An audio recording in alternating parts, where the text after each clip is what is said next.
გამარჯობა, ეს არის გადაცემა გვერდიდან და მე ვარ დავით კალანდია.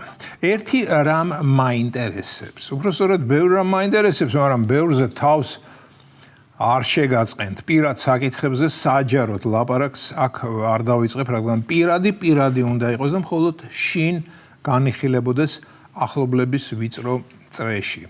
და ამიტომაც ახლა მხოლოდ ერთს, მაგრამ ზოგად საკაცობრიო რამეს ვიკითხავ. ამდენი ხანია მესმის, რომ ქართული ოცნება რუსეთისკენ მიგვაქანებს და მაინტერესებს ამდენი ხანი თუ მიგვაქანებს. ბოლოს რატომ არ მიგვაქანა? რაღაც ძალიან გრძელი გზით მივყავართ, სულ მივდივართ და მივდივართ და რა უკვე რუსეთში ვართ თუ ჯერ კიდევ დიდი გზა გვაქვს გასავლელი?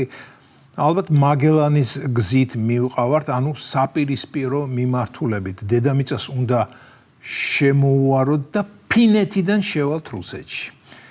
12 წელია გვესმის ოცნებას მივყავართ რუსეთში. ახლა კი ყოველგვარი ტინგიცის გარეშე ვკითხულობ და რაში გამოიხატება ეს სვლა. დიახ, 12 წელია ამას ვკითხულობ, რაში გამოიხატება ჩვენი სვლა რუსეთისკენ, რომელთანაც დიპ ურთიერთობა ჯერაც გაწყვეტილი გვაქვს და დარწმუნებული ვარ, სანამ რუსეთი აფხაზეთსა და სამაჩაბლოს თავისი კეთილი ნებით მშვიდობიანად არ დაგვიბრუნებს და რეპარაციებს არ გადაგვიხდის, დიპ ურთიერთობის აღდგენაზე ლაპარაკიც ზედმეტია. ასე რომ მიგვაქანებენ, მაგრამ ვერ მიგვაქანეს. და იცით ამდენი ხანი რატომ ვერ მიგვაქანეს რუსეთში? იმიტომ რომ არ მიგვაქანებენ. დიახ, ეს რუსეთისკენ სვლა არის სრული ფიქცია, რომელიც ნაცებმა მოიგონეს, მოეწონათ და ამდენი ხანი ამას გვიჩიჩინებენ. დიახ, გვიჩიჩინებენ და გვარწმუნებენ, ჩვენ კი არ ვრწმუნდებით. იმიტომ რომ გონება გახსნილი ადამიანები ვართ, აქეთ-იქით ხედავთ რეალობას და ვითხოვთ ფაქტებს. ფაქტები კი ბუნებაში არ არსებობენ, გარდა პირზე დუჟმორეული პასუხისა. რა, შენ თვითონ ვერ ხედავ? ვერ ხედავ.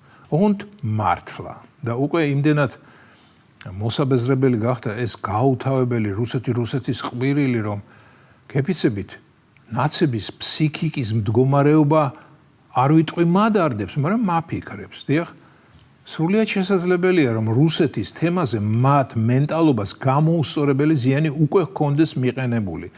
მით უმეტეს, როცა არსებობს ამის კლასიკური მაგალითი, როდესაც აშშ-ში 1959 წელს თავდაცვის მინისტრი ჯეიმს ფორესტოლი ფსიქიატრიული კლინიკის ფანჯრიდან რომ გადახდა ყვირილით რუსები მოდიან.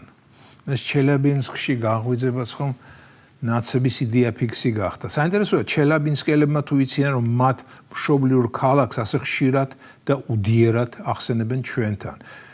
მეგობარი მყავს კარენოი ჩელიაბინსკელი და რომ ველაპარაკები ვუყვები, რომ მისი ქალაქი ჩვენთან ძალიან პოპულარულია. მართალია არ ვაზუსტებ რა მიმართულებითაა პოპულარული და მას კი უხარია, მას უყვარს თავისი ჩელიაბინსკი, უყვარს ურალი და მეპატიჟება თავისთან.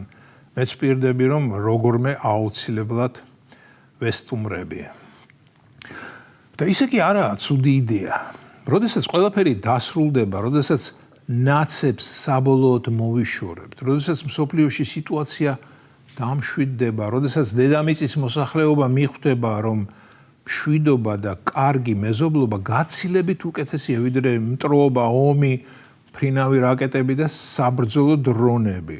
როდესაც ყველა დამარხავს ომის ნაჯახსა და მშვიდობის ჩიბუხს გააბოლებს, ოღონდ უნიკოტინოს, რასაკვირველია, რადგან ნიკოტინს ჩვენ ვებრძვით და იმედია ნათელ მომავალში არც ნიკოტინი და არც ამდაგვარი არაჯანსაღი პროდუქტი არ გაგვიფუჭებს ხასიათსა და ჯანმრთელობას. აი მაშინ სრულიად შესაძლებელია, რომ თბილისი და ჩელიაბინსკი დაძმობილდნენ. მით უმეტეს, რომ უკვე თითქმის მშობლიური ქალაქი გახდა ჩვენთვის ჩელიაბინსკი და ჩელიაბინსკში გაღვიძება არ შეგვეშინდება. ისევე როგორც ჩელიაბინსკელებს არ შეეშინდებათ ჩვენთან საქართველოში გაღვიძება და იმისიც არ შეეშინდებათ, რომ ვიღაც ჭკვანაკლული მათ გამოედევნება ქუჩაში დუჟმორეული ყვირილით რუსო.